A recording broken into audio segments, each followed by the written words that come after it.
Thank you for tuning in to the GSMC Soccer Podcast presented by the GSMC Sports Network. We have a great show for you today. We will be covering Brazil's dominant win over Peru. We'll discuss Tuchel becoming England manager and where does that leave United with options if they decide to part ways with Ten Hag. We'll talk about Thomas Tuchel's introductory press conference. England introductory press conference. We'll talk about Pogba insisting he's not a cheater as he seeks a return to football after having his doping ban reduced. And make sure you stick around for the end of the show, where I'll be giving you my reactions to some of the top headlines going on in the soccer world. If you have a question during the show, we want to hear your input. Is a big part of what makes this show successful, and we thrive on your energies and insights. Whether it's a quick comment, a thoughtful question, or an opinion you just have to share, don't hesitate to drop it in the chat. And if you want to make absolutely sure your message stands out and gets featured on the show, there's an easy way to do that. Use the super chat feature. Just click the $sign at the bottom of the chat box to send in your super chat. This guarantees that your message gets on the air, and it's also a fantastic way to support our channel. We rely on your support to keep bringing you the sports content you love, and we appreciate every bit of it. So go ahead, let us know what you're thinking. Hit that super chat button, and let's keep this show as interactive and exciting as possible. And if you prefer, you can also go to the GSMCpodcast.net to tip, donate, and leave a comment or question there. We couldn't do what we do without your amazing support, and we're so thankful to have you as part of our community. We start off with Brazil. We touched on this yesterday when we did a little bit of a quick roundup of CONMEBOL World Cup qualifiers yesterday. Some fabulous matches.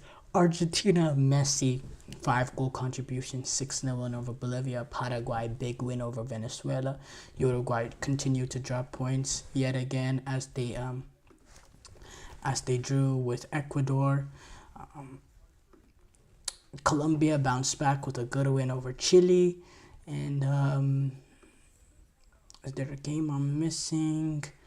And then, obviously Brazil got a 4-0 win over Peru.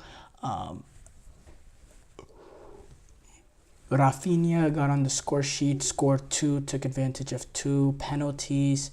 Overall played a really good game, though. I think, he did deserve a goal from the performance. I thought he got much more involved. I thought Rodrigo got more involved in playing off that left-hand side for Brazil, which is naturally his best position, but a position that he never really gets to play, not only at the club level, but also at the international level because of Vinicius, locking up that left-hand side. But look, actually we'll get to that. But yes, so Rafinha, he opened up the score sheet with converting the penalty to make it 1-0. Then opening up the second half in the 54th minute, scored that second to make it 2-0. I think Brazil in that first half was a little bit shaky, didn't really dominate the game, but in that second half, once they got that second goal, the confidence grew. They got numbers more forward. They looked more creative. They looked more dynamic. They looked more in control.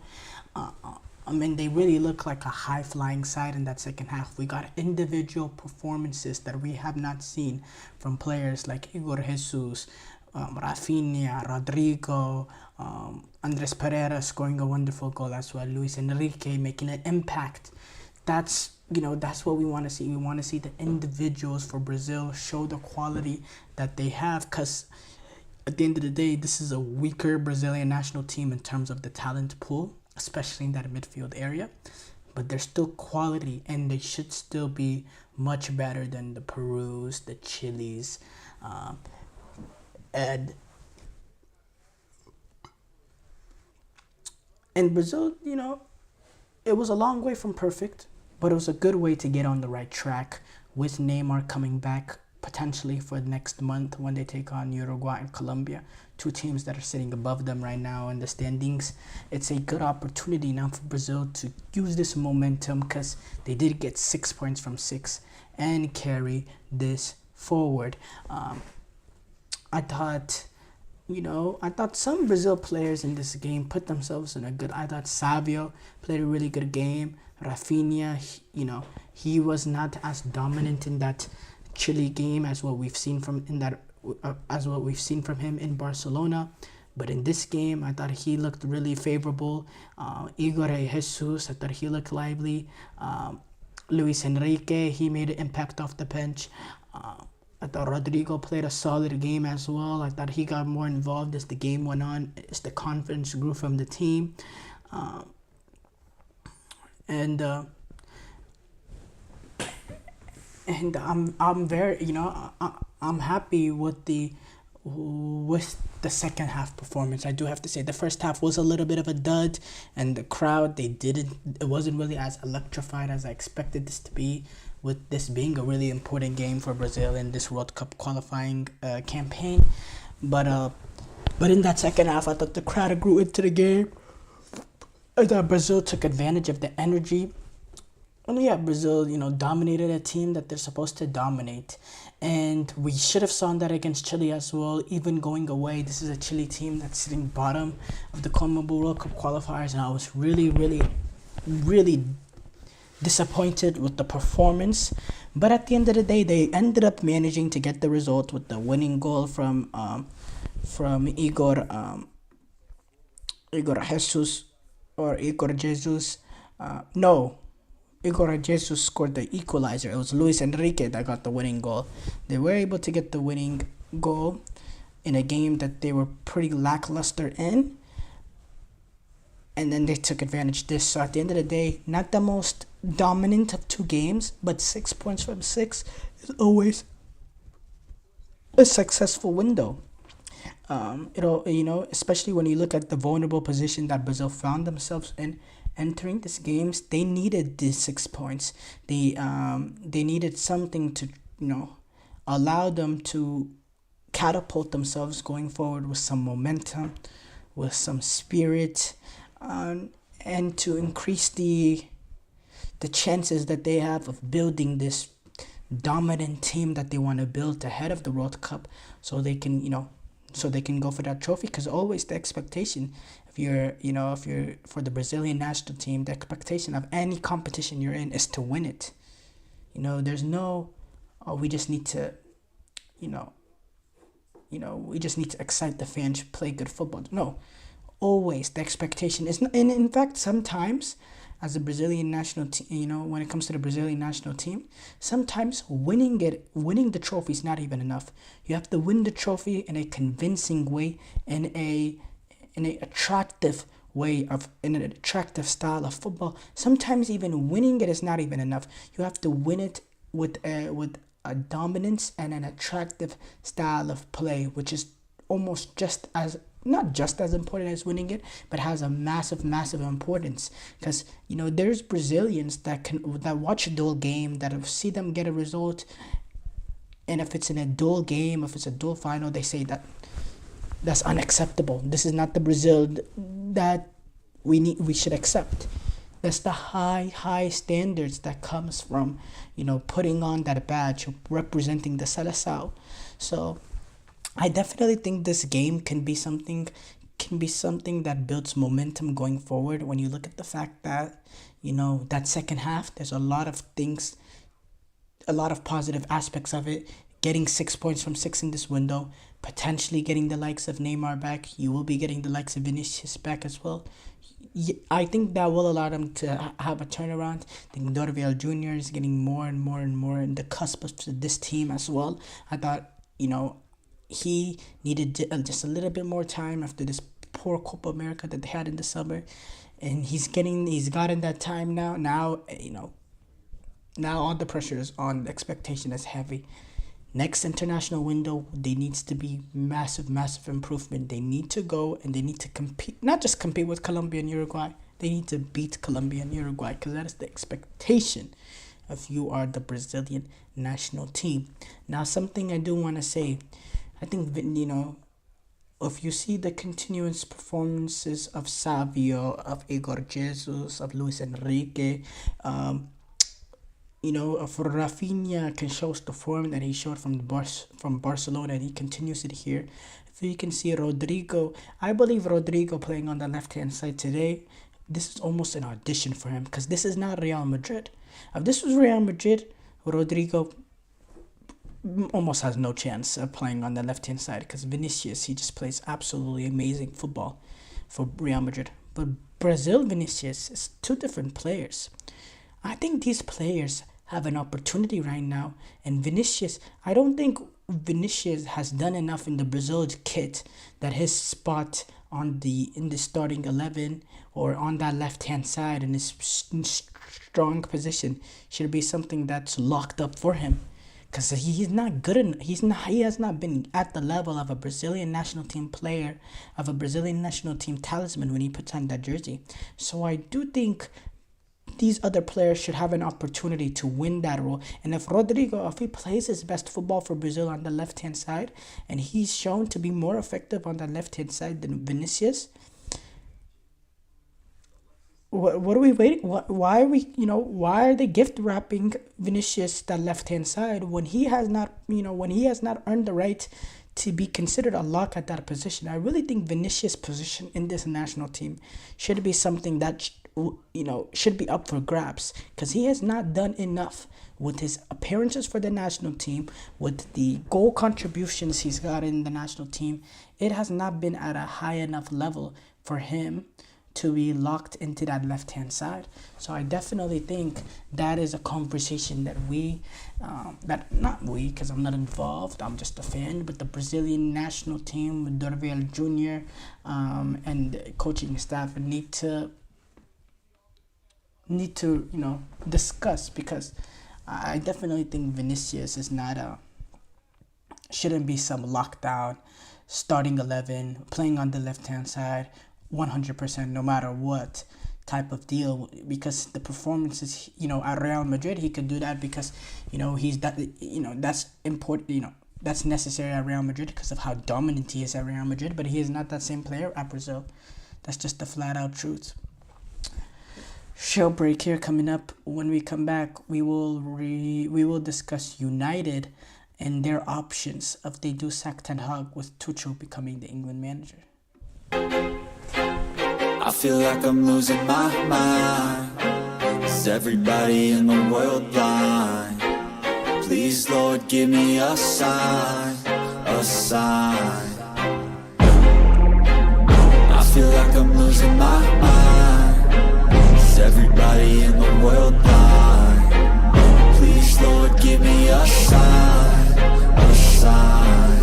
I wanna be the greatest. Everybody on the fake shit. I look around and feel like everybody is the fakest. I make this every day and I'm impatient, hoping one day I blow up from the basement. Statement, the top is so vacant. I don't hear shit that I think is amazing. Waiting for my day when I'm playing sold out shows for 1,000 faces. Hey, give me that crown, get in my way and to be put down. It ain't your place, all this my town. If I want that shit, then I'll get it right now. I'm losing it, the noose it fits, some losing shit, a stupid myth. You choose to live or choose to dip, you choose to fight or lose your grip and lose a gift. I feel like I'm losing my mind. Is everybody in the world blind? Please, Lord, give me a sign, a sign. I feel like I'm losing my mind. Is everybody in the world blind?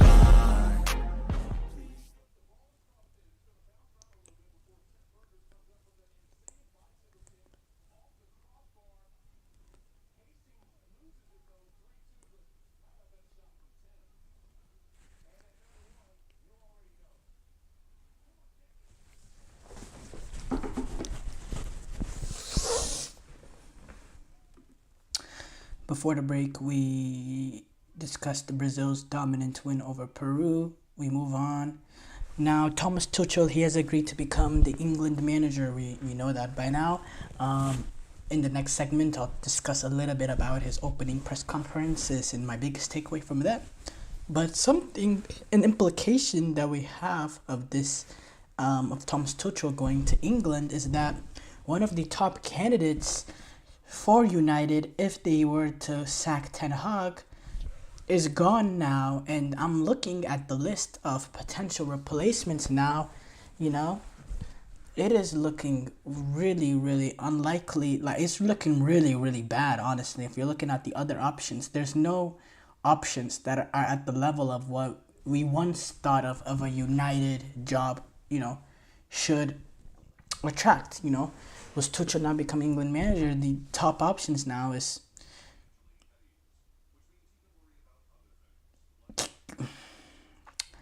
Gareth Southgate. He was initially the top option, but he, a few days ago now or so, basically took himself out of that race, saying he's not trying to go back into football for a period. There's a period he just doesn't want to go back into football. He does not want to be involved, something of that sort. Basically, taking him, out of a potential,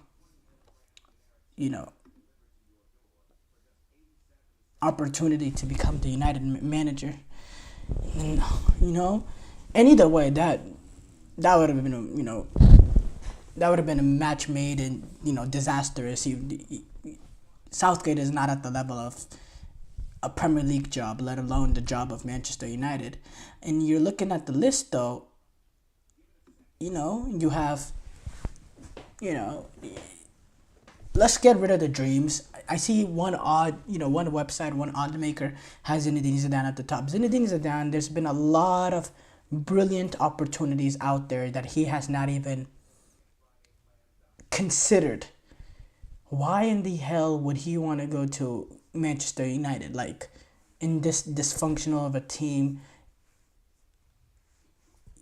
there's the language barrier, there's the issue with United and the team, and why would he do that? Let's just be for real. Zinedine Zidane, he's waiting for that French job to open up for him. Other than that, he knows what he wants, and he will never entertain Manchester United. He will never entertain that club. Let's just be for real. I hear some things saying if Zidane emerges as clear-cut candidate for Man United job, but there's no possibility. Ruud van Nistelrooy. Ruud van Nistelrooy is a manager that has some first team, experience. He started off managing at Jong PSV, which is which is the reserve team for PSV Eindhoven. He moved up the ranks and he was the manager for PSV Eindhoven for a year. Had a few stints beforehand as an assistant manager here and there. Started off with the Dutch setup, being assistant manager. Now he's with Ten Hag. He's Man United's assistant manager. And we know he's one of the top players. He's a legend for Manchester United. He was involved with that's Sir Alex Ferguson's run. He was a United striker from 2001 and 6. He had 95 goals in 150 games. It was an important part of that team. So there's history there. He knows the club. He knows what it was like with the club at the glory days. He knows the culture needed to create a team with a winning mentality. And with PSV first team at the PSV, when he was the manager at the PSV first team, he was appointed in March 2022. He replaced Roger Schmidt, and he won the 2022 the Cruyff Shield, which is essentially the Community Shield, and then the Kenvy Cup, which is essentially the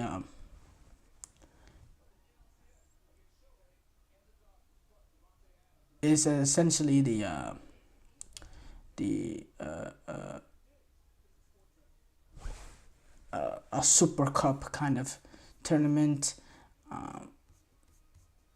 No, it's a domestic cup. And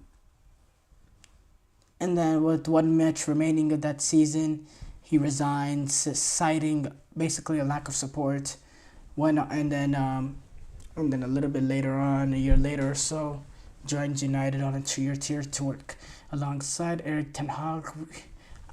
There's some unknowns with him. He is a great at the club, and maybe you're thinking Ole effect, but again, not a Pep Guardiola, or Jose Mourinho, an Antonio Conte, not one of those world-class managers, a Thomas Tuchel, none of that you're thinking, like in previous years of United jobs came available, you would have, the pick of the bunch, you'd have managers lining up to coach Manchester United. Now you're looking at the list, you're seeing managers like Van Nistelrooy who have a, very inexperienced managing at the top level. Michael Carrick, very similar notion. Kieran McKenna, who's never really managed at the top level. Graham Potter, who did get an opportunity at Chelsea, failed miserably, was sacked within a few months, and now is sort of sitting, looking for an opportunity. You're looking, you don't see any options now. Ruben Amorim, that's an option, the Portuguese manager, but it seems like City are kind of target him of Pep Guardiola decides to leave, and it looks like a manager like him, he'll have his options. He's a manager that's that I fancied. I see people have Inzaghi a potential. Why would Simone Inzaghi leave Inter Milan to coach Manchester United?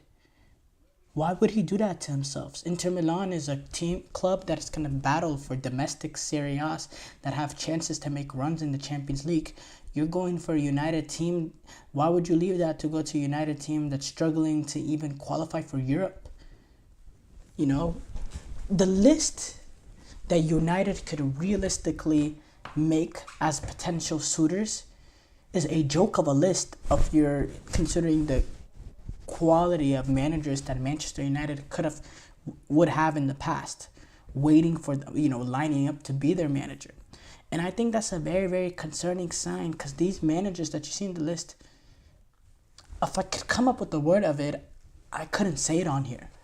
It's that crap of a list. It's a really, really bad list, and it's a list filled with a lot of and I think there's some options here and there that could do good for Manchester United. I think Thomas Frank is a manager I really, really believe in, with his ability to get the best out of the quality of players that he has, his tactical ability of being able to set up teams to play, to set up a team that, take advantage of the opponent's weaknesses and all that notion of, Thomas. I think he could be a really good manager, but United in the past, they never, well, obviously they never had to do this because they had Sir Alex Ferguson for so long, but, United, they're not the type of club that, or any, United, Chelsea, Arsenal, they, went with this approach actually, and it turns out they ended up getting a success, but usually when these top 6 clubs go out and hire a manager,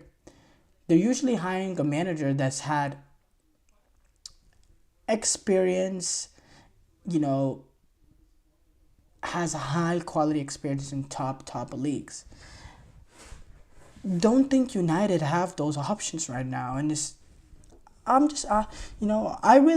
was thinking Tuchel is not the United manager. I don't know what direction that they go in. I really have no idea what direction there is to go in, because Thomas Tuchel and Mauricio Pochettino, in my opinion, were the 2 managers that had the most quality that was available in the summer. Both of them have springed themselves into international football to take on new opportunities, to have a new experience in terms of football management. I think that puts United now in a very, very sticky situation, because where do you go? Again, Zidane is not realistic. And Van Nistelrooy, really, is that what United have come to? They're sort of sitting and praying with the manager. And that's a lot of these options. Van Nistelrooy, McKenna, Carrick. These are all main options. And McKenna, he's done some good things with Ipswich. I don't want to disrespect him. I think Thomas Frank is probably the best manager on that list. I think he's done some good. Thomas Frank has done some good things at Brentford. But United, they should be able to get the best in class. And this list lacks that, to say the least. And it just shows the drop-off of United, that suffered within the past decade. It's a massive, massive drop-off. And you only think it's only going to get worse with the way it's a linear equation of dropping off. You don't see it. You don't see any curve of sometimes it turning. It's a linear. Well, the camera's showing it positive actually, but I'm trying to go down. It's a linear negative slope of constant. The standards and values of the club going down, and it seems like it's just going to continue to go that way.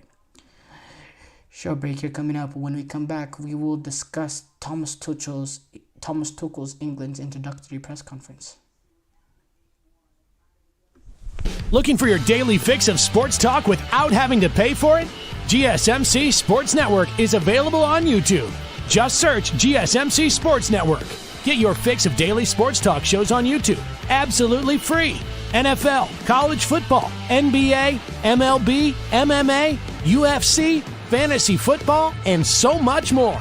GSMC Sports Network has shows running all day long, with new sports shows starting every 2 hours. Just like on your favorite cable sports channel, except GSMC Sports Network is absolutely free. Just search GSMC Sports Network on YouTube to catch one of your new favorite shows, like the GSMC College Football Podcast, Chip Shot Football Podcast, Hoops and Heels Women's Sports Podcast, GSMC Basketball Podcast, and so many more. Check it out for yourself. GSMC Sports Network, now available on YouTube absolutely free. Search GSMC Sports Network on YouTube right now.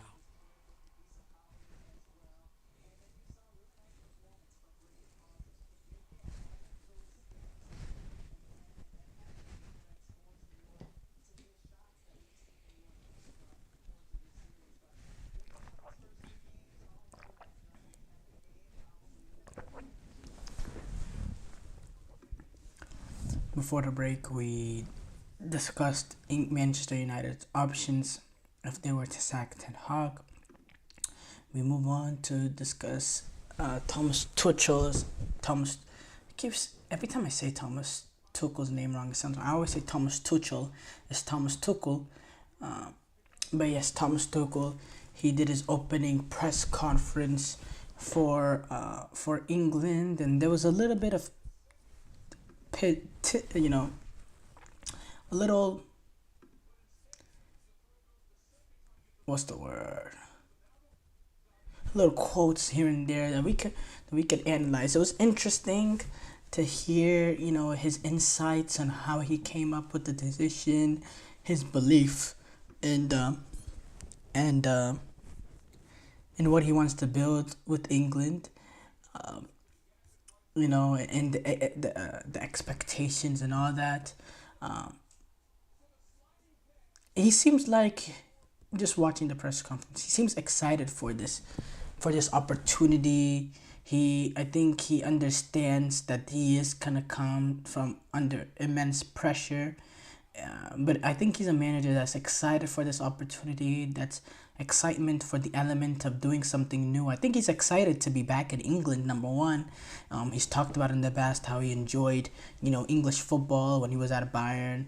With some of the criticism coming, he talked about how, he liked it better in England.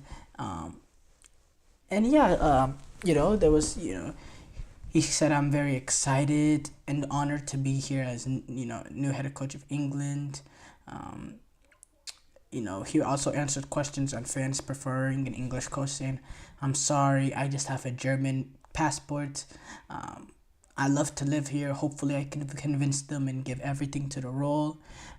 He was also asked, and I thought it was a weird question that they would ask this, but they asked him if he would sing the national anthem, and he said, I understood from Mark, when he refers to Mark, he's talking about Mark Bullingham, who's part of the is the FA Chief Executive Officer. He said, I understood from Mark it is a personal decision. There were some who sang and others didn't. I have not made my decision. I have not made my decision yet. Your anthem is very moving. Don't think that came across his mind at all. Just me personally, I don't think that's something that comes across your mind within the first 48 hours of signing a contract to manage a national team. That's just me. And look, Thomas Tuchel, he faced a lot of difficult questions. It was a really, really jammed press conference, and he took, he was asked, there was a lot of things he had to manage, the not being English factor, the national anthem, the length of the contract, why it was only an 18-month contract. He was discussed Harry Kane and captaincy. And he was discussed. He also was asked about the rumors of United, and look, I think all of this was a good, warning for Thomas Tuchel to, managing England and managing Chelsea is different. It's different. Yes, you're back in the English media, which could be different, but when you're managing the England national team, it's a completely different thing, and the pressure's gonna be really, really long. He said, I'm very proud to have been given the honor of leading the England team. I have long felt a personal connection to the game in this country, and it has given me some incredible moments already. To have a chance to represent England is a huge privilege, and this opportunity to work with this special and talented group of players is very exciting.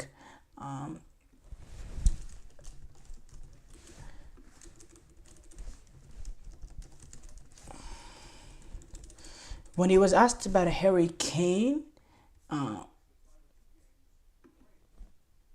let's get to that. Actually, I couldn't find the quotes. Oh yeah, he asked when he was asked whether he spoke with Harry Kane before taking the England job. He said, for taking the England job, and whether he'll still be captain under his management. Thomas Tuchel said, it's too early to answer these kind of questions. Speaking on whether Kane will remain the England captain, you know how highly I think and feel for Harry and how much effort I made to bring him to Bayern Munich. He is already on his way to being a legend in English football, but now I think it's very important to give the respect to Lee and the upcoming camp in November to take his decisions free and without me interfering. And then we will answer this question at the latest in March. He also said he didn't speak with anyone outside of the hiring process before taking the job. He said, I did not speak to Harry and I did not speak to Gareth. I would never normally do this. I want to get my own points of view and let it sink in and reflect on it.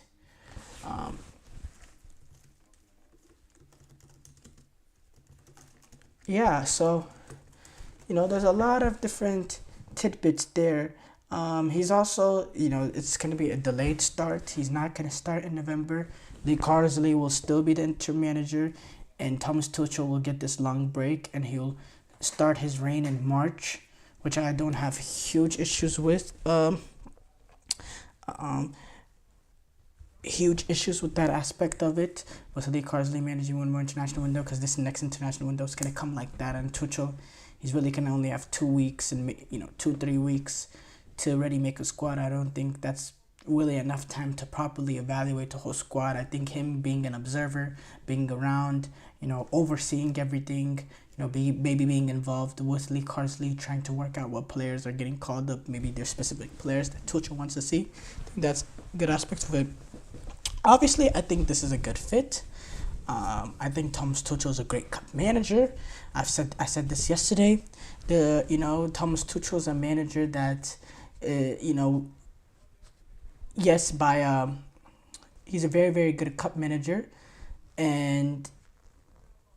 but he's a manager that is willing to make the game a dirty game to win the game. And when I say that is, look, in Gareth Southgate, he was naturally a pragmatic manager in England.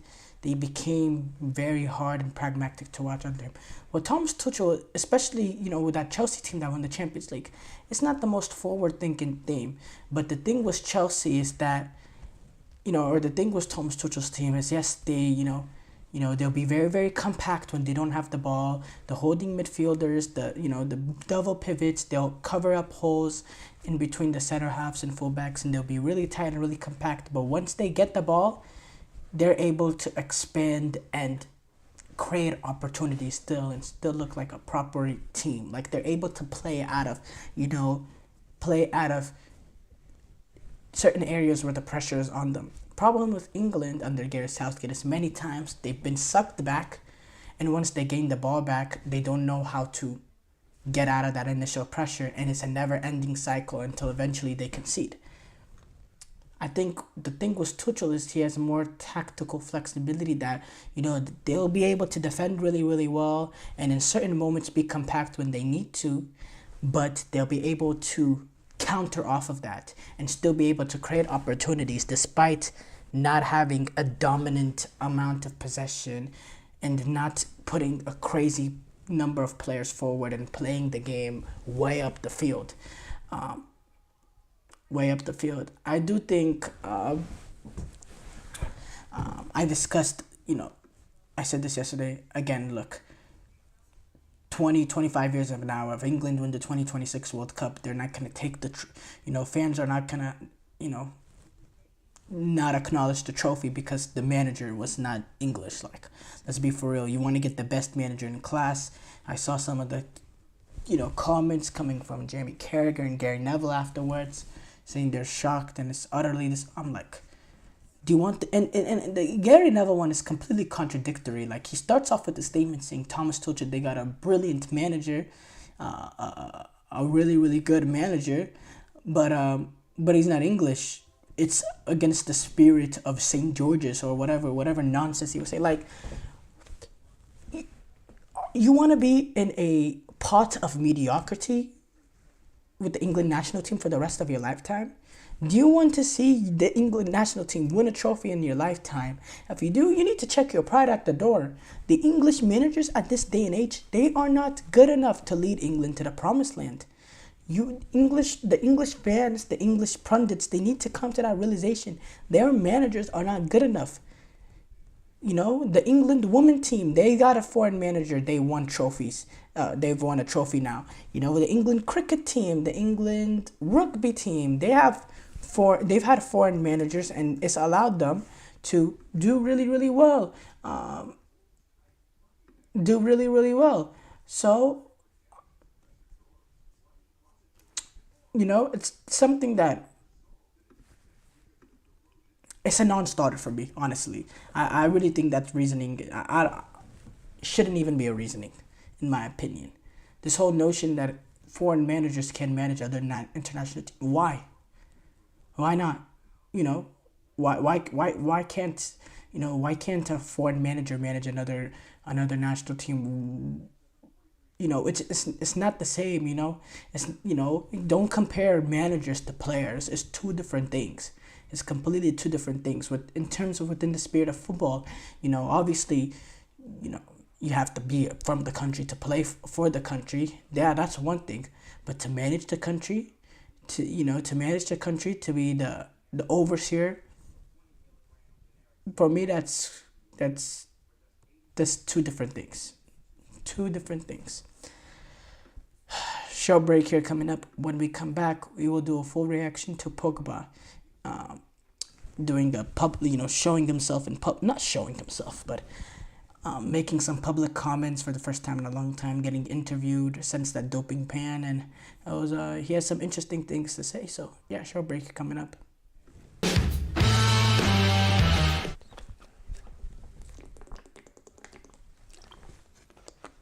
For the best and latest podcasts available anywhere, go to the podcast app on your cell phone and type in GSMC to access free content-rich podcasts on health and wellness, book reviews, sports, entertainment, relationships, social media, movies, technology, finance, and even weird news. Subscribe and download the GSMC Podcast Network's family of shows.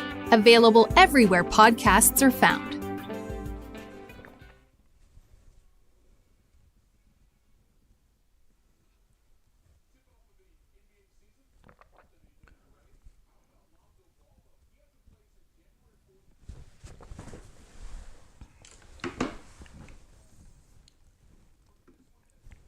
Before the break, we discussed Thomas Tuchel's England introductory press conference. We move on to react to Paul Pogba. He has came out and done a little bit of a media tour, talking to some major media outlets. He spoke with, I believe he did interviews with ESPN. I think he was on Sky Sports as well, if I'm not mistaken. ESPN, Sky Sports, ESPN, Sky Sports, and doing he has not done much public appearances since the initial doping ban was released, the 4-year ban. He did have some statements that he made, but he didn't really do any interviews.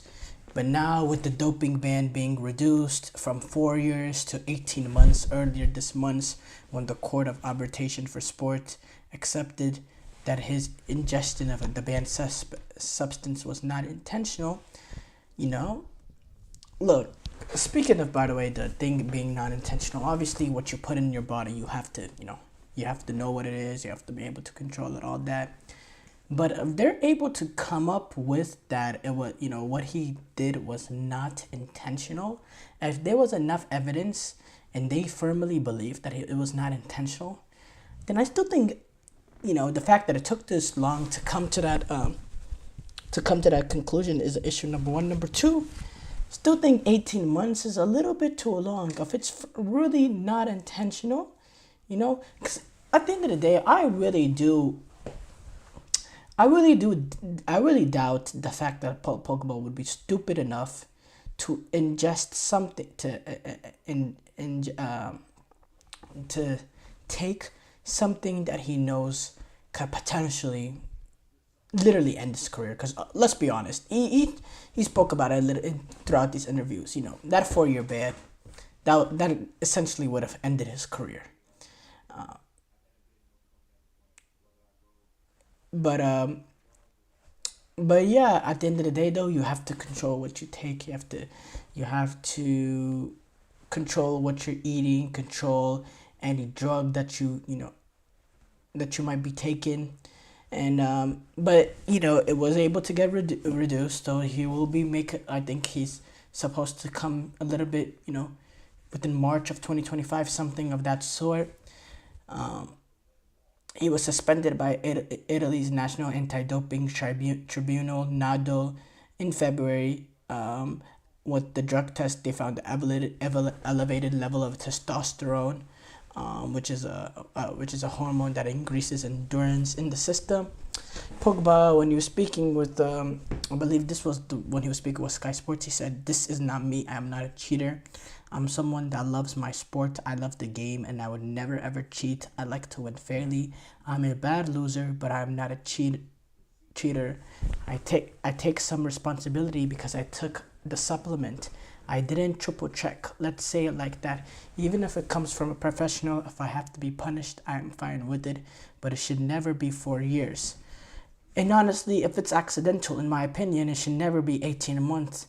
If it's accidental, if it's something that was prescribed by at the end of the day, he's not a doctor. He's getting something prescribed by a professional. He's not going to read every single little drug to make sure, there might not be something wrong, Again, even when he says, I didn't triple check, he's insinuating that this is something that he's careful over.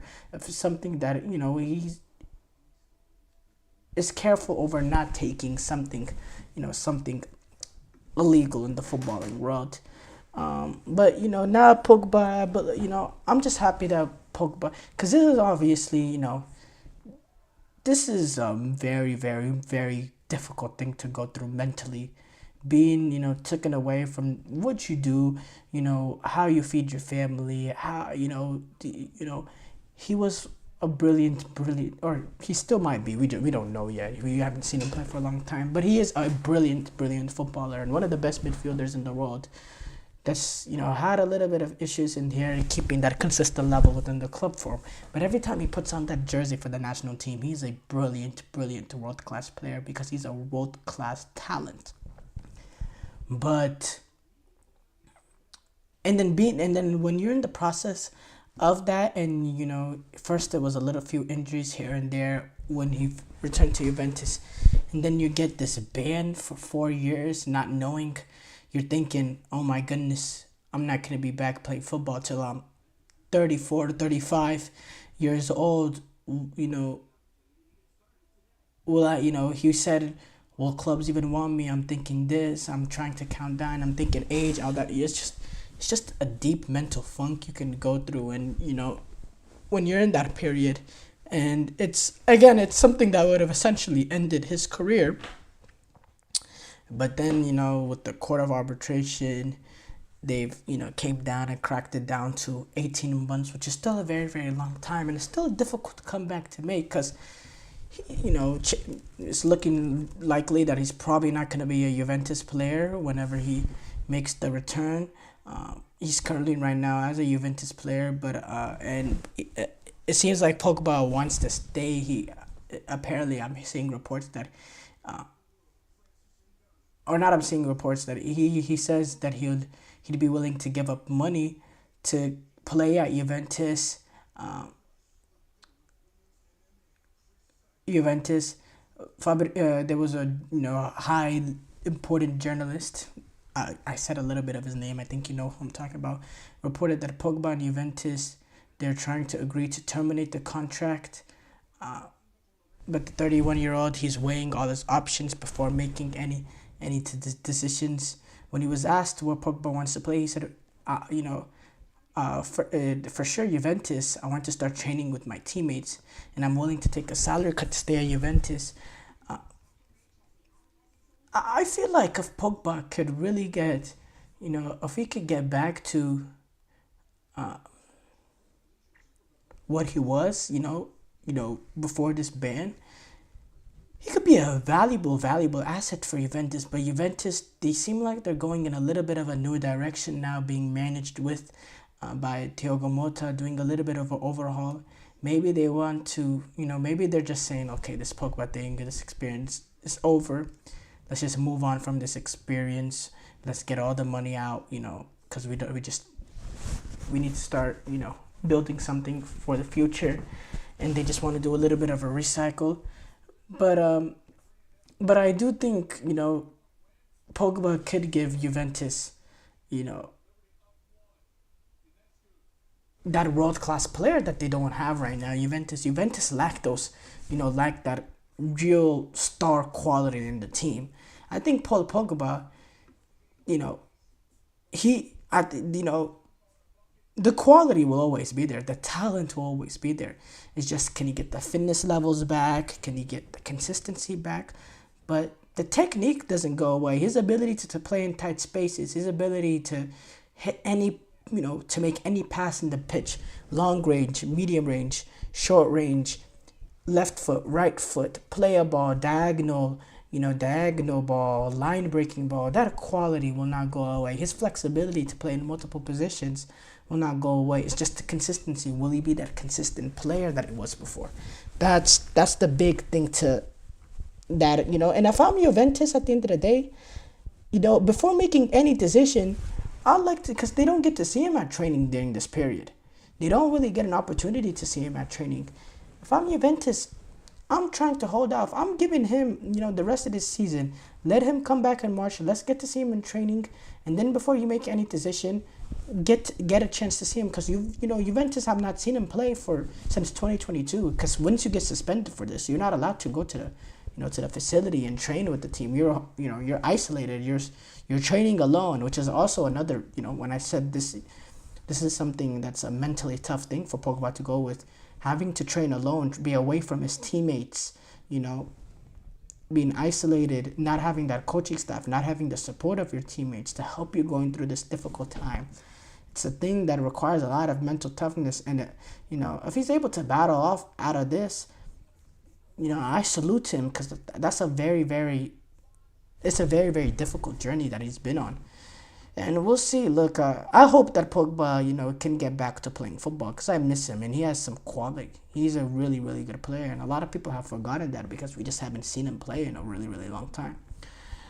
Short break here coming up. When we come back, we'll do a reaction to some of the top headlines going on in the soccer world.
Before the break, we discussed Paul Pogba insisting he's not a cheater as he seeks a return to football after the doping ban being reduced from 4 years to now a year and a half.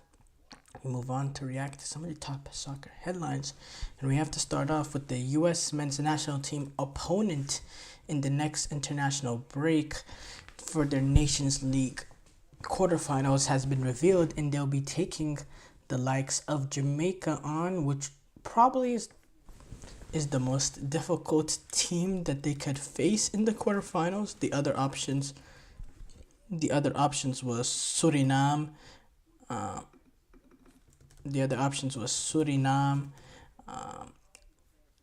was the other options? It was Suriname. There was Costa Rica and Honduras.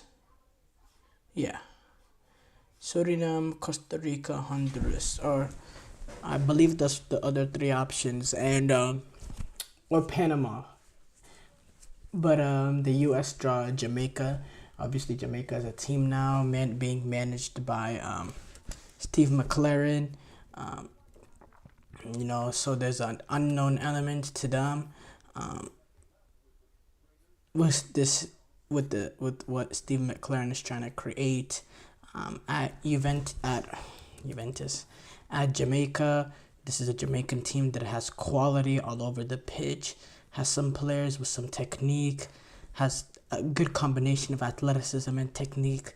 The U.S. men's national team now have suffered a lot of injuries, and Folarin Balogun, Sergino Dest, Chris Richards most likely. These are players that are not going to be available in the U.S. men's national team. We saw them this international break. They're very, very thin. That Jamaica game is going to be, a must-win quarterfinal now. It's going to be big expectations for Pochettino, because that's when he'll really be judged. Are these competitive games? That's a difficult. I'm not gonna lie. In my opinion, that will be difficult for the U.S. men's national team because of the sheer injuries, the sheer load of injuries that the U.S. men's national team players have. Are going through right now. they need to pray that Christian Pulisic and Weston McKennie, because McKennie is also a player that has suffered a muscular injury in the last few days. These are, they have to, not they don't have to, but they're vital for the USMNT against Jamaica with the injuries with Gio Reyna, Sergino Dest, Chris Richards, Falarin Balogun. We think, Timothy Weah should be available, but a lot of these players that weren't available in this window, we don't know for sure if they'll be back. So, that could be a very, very difficult outfit for the U.S. men's national team. I do have to say, that's something that could be really, really interesting. As far as the Nations League, the rest of the fixtures was revealed. Mexico get to take on Honduras. Canada, they move up the FIFA rankings with their win in their friendly with the combination of US losing to Mexico. It was based on FIFA rankings on why Canada were playing Suriname instead of Jamaica. So Canada will be playing Suriname, and then Costa Rica playing Panama. That will be the Nations League quarterfinals.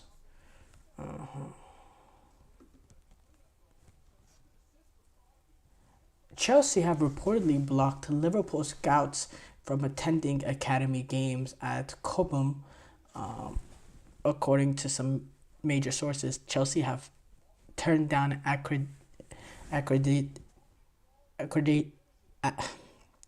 accreditation requests from Liverpool and Manchester United scouts, which raised concerns about the tensions amongst those top academies. Liverpool have accused Chelsea of being the first to make these sort of restrictions, but Chelsea have denied those allegations. Liverpool have also claimed that Chelsea scouts have never been blocked from attending games on Merseyside, and that they're essentially sending a warning out to Chelsea that they will, that they'd have to apply for access in the future, and their applications are going to be denied in terms of retaliation. It's been suggested that Chelsea has started doing this because of Liverpool trying to poach their the Cobham 16-year-old starlet Rio Nugamoha, who's widely regarded as one of the most promising players to come out of Cobham for a few years now. And after that, he was lured to Kirkby.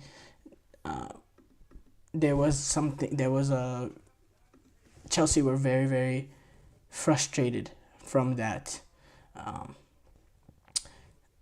Very, very frustrated with that they were able to, to sign Rio Nugamoha, which is a player that Chelsea really saw really saw potential. He was a highly rated youth player. So yeah, obviously I think that's really weak for Chelsea to do that. But look, that's something you have to, because at the end of the day, you will take advantage of your opportunities as well when you're sending your scouts. You don't want to annihilate, your other teams and ruin the relationship, because you'll have your opportunities to take advantage to, lure players from the United Academy, from the Liverpool Academy, from the Tottenham Academy, from the Arsenal Academy. So you don't want to, bridge a relationship there that is just unnecessary. I don't understand. Sometimes Chelsea, certain things that they do, and these are all things that I blame from the top. These sort of things never happened before this new ownership group came in. Never, ever, ever happened. But yeah, Canada's women's national team, obviously they had an issue at the Olympic Games with the whole Spygate and all that. Spygate 2.0. Now, the Canada Soccer has revealed an interim coaching staff for the women's national team because the Bev Priestman still is suspended after the Olympic spy drone scandal, in which FIFA suspended Priestman for 1 year due to offensive behavior in violation of the principles of fair play. Because of the drone controversy there, the IOC and the Canadian Olympic Committee also, were very involved with that. And in my opinion, I think this sort of incident gets even more exasperated, I can't say any words today, with the Olympic Games, with the fact that it's in the Olympic Games, because in the FIFA Women's World Cup, there's a scope there, right? But when it's the Olympics, everybody, all sports are all coming together and all the eyes are on you. And when you do something like that, and when you become on the headlines, like when you get on the Olympic headlines for something like that, it just makes it a little bit worse. And then now this sparked a bigger investigation in which TSN was able to release a report that alleged that Canada men's and women's soccer team have done this for a very, very long time.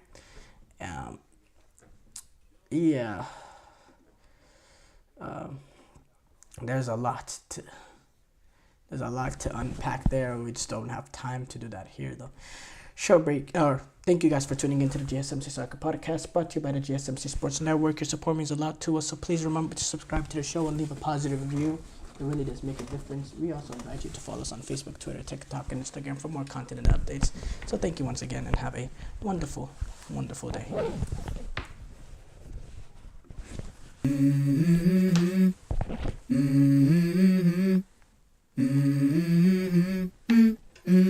Let's go.